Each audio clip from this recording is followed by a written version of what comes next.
Today, we'll show you how to install your Britax convertible car seat rear-facing using the vehicle seatbelt.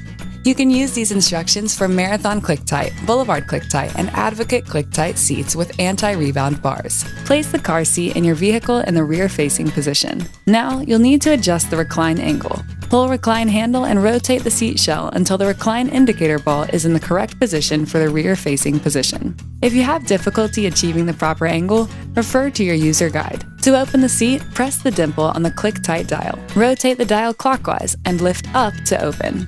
Slide both the lap and shoulder parts of the vehicle seat belt through the rear-facing belt paths.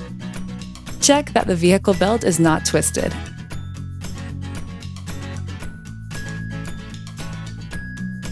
And buckle the seat belt. Remove slack from the lap part and then the shoulder part of the vehicle belt. Close the seat and listen for a click to confirm it's secure.